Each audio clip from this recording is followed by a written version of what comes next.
pays. Il y a l'autre qui était un de mes petits, hein, mon petit frère de mes petits gars d'idole Capu là, un frère étonne aussi comme ça là, noir, mal élevé comme une chèvre, mal élevé comme une chèvre. Il vient là sur mes murs, il commence à me gueuler dessus comme si je lui devais quelque chose. Là, je comprends que non. Même si vous voulez avoir une carrière qui fonctionne, il faut avoir une belle âme. Vous avez des âmes trop souillées. C'est pour ça que vous vivez dans un endroit où il n'y a pas de scène, il n'y a rien, il n'y a pas d'opportunité. Parce que vos âmes sont un tout petit peu souillées. Et vous ne voulez rien faire pour ça. Peuple d'amour, c'est-à-dire là, à Jean dit, et à vraiment le Dieu, il y a des choses que lorsque je vois sur terre, c'est très facile d'analyser les gens.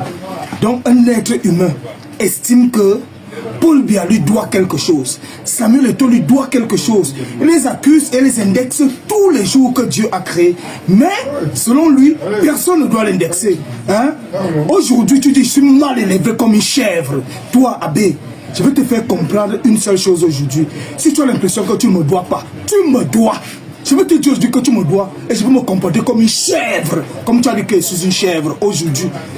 Le jour où moi, Mr. Nord, toi, je suis venu te voir à Magic FM où tu misérais. Je t'ai amené à conseil jeune. Je t'ai amené à voir un contrat. Tu as fait une tournée, tu es quitté de là avec 3 millions de francs. Tu m'as remercié, tu m'as donné quoi en retour? Ton merci, c'était quoi? Ce n'était pas de m'entuber au dos avec tout mon groupe Idole Capu. Qu'est-ce que tu as fait? Tu t'es comporté comment? Hein? Un matin, tu te lèves, tu dis que je suis mal élevé et que tu as l'impression que tu me dois même. Hein? Le jour où on est allé en tournée sur la route d'Ngaoundéré, lorsque tu as failli mourir, tu tremblais comme une feuille, les pieds, les mains ne touchaient plus le sol. Qu'est-ce que j'ai fait? Je ne suis pas allé prendre un petit filon chez les Nangaboko qui était assis là, qui fumait leur shit pour venir te donner, pour que tu récupères. Toi, tu peux te lever, parler de moi. Tu me dois, frère. Tu me dois. Mon ton est Obama, ouah. Tirapan. Sans le dire à l'homme dit, Obama, tu me dois. Tu me dois. Et là où tu es là, je vais te rappeler quelque chose. Hein? Parce que tu es censé ignorer certains petits détails. Lorsque toi, tu venais ici en Bogumbi, dans mon bureau, me demander le plat de coq à midi, si je t'achetais ça, après tu mets 500 pour payer le taxi et rentrer à Lonka, tu m'as remercié pour ça? Jamais. Mais tu pars dans les médias dire que il est mal élevé comme une chèvre. Je vais te faire comprendre qu'aujourd'hui, toi, tu n'as jamais rien fait pour la culture au Cameroun. Rien du tout. Moi, Mr. Nord, j'ai organisé le concert à l'IFC avec mon groupe Idole Capu en 2006. Tu es venu chanter, tu étais content. Moi, Mr. Nord, j'étais amené en tournée dans tout le Cameroun. Tu as chanté, tu es rentré avec plus de 3 millions. Après, tu as volé mon manager Mbele, qui avait l'association Conseil Jeune. Tu es resté avec tout l'argent là dans la poche. Hein? Tu es parti, tu t'es acheté pour la première fois ta pauvre vie et ta pauvre existence un écran plasma. Tu m'as remercié pour ça? Qu'est-ce que tu as fait? Tu allais te faire produire avec un PD qui t'a produit. En plus de ça, ce qui est bizarre, c'est que vous avez tué mon petit frère Mystère dans votre label d'Inchele. Tu peux me parler, toi? Parce que je suis tranquille depuis. Mais tu te prends pour qui là? Hein? Au Cameroun, tu as fait quoi? Moi, Mr. Nord, j'ai organisé le café hip-hop où 90% des rappeurs ont chanté, ils étaient contents. Demande à Exafra, il te le dira.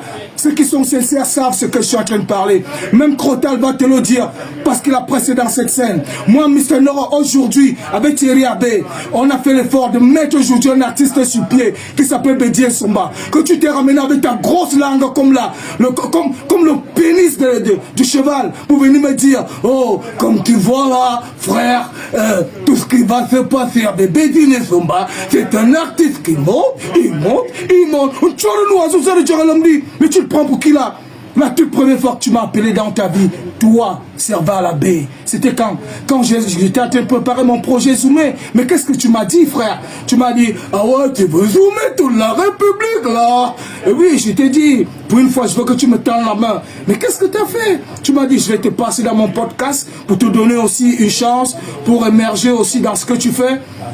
Je suis resté tranquille. Le matin, tu m'as écrit, tu m'as dit, ah ouais, frère, y a pas de souci. Le soir, je te passe. Ce matin, je passe d'abord Mr. Shine. Et le soir, qu'est-ce que t'as fait? T'as fait un direct où tu disais, oh ouais, j'ai l'impression que tous les rappeurs du Cameroun, ils veulent se ramener dans mes podcasts pour venir faire vivre leur musique à 2 balles. Nos musiques à 2 balles que tu passes dans ta clinique. Ta clinique qui n'a que des livres, qui n'a pas de perfusion, qui n'a même pas de remède, qui va se soigner dans cette clinique de merde. Ouais, aujourd'hui tu parles de Gaspard, tu parles d'Idole Capu. Idole Capu t'a tout donné. Il faut arrêter ça. Faut arrêter ça, faut pas être méchant dans la vie. Je suis aigri, comme tu le dis actuellement. Il n'y a pas de souci, je reste demain un homme aigri. Oui, je le suis. Je suis une chèvre sauvage. Je suis une chèvre, j'accepte. Mais tu ne peux jamais me manquer de respect. J'ai une entreprise, elle tourne à 100 000 à l'heure. Mes enfants sont tous à l'université. Je vis au Cameroun. Mais toi, tu ne prends soin de personne, aucun de tes enfants. Même Vika, que nous tous on a aimé. Tu ne prends pas soin d'elle. Tu ne peux pas parler de moi. Je dis, tu ne peux pas. Et je te dis, ce n'est que le début. Comme tu as été le père de la route là, je vais te montrer. Et quand ça va m'énerver, je vais activer mon style à mode avion. Et je vais te battre là-bas en Allemagne. Tu sauras que les pénis de la vieille blanche que tu suces là, que tu disais à l'époque, accent grave que vous voyez là, franchement c'est des enculés. Et ils sucent des vieilles blanches. Ils peuvent pas. Aujourd'hui c'est toi qui suces la blanche. T'es un gros gigolo. Tu vaux pas la peine, négro. Quand on doit parler des frères, toi t'es pas un frère. T'es un mort vivant. T'es mort vivant, tu parles plus jamais de moi. Le si tu perds encore la route, je fais un autre direct pour te dire qui je suis. Une tchorle nous azout, une langue nous azout. Même pour le tchorle à moi, c'est. Où est ça? Soyons. Bitim.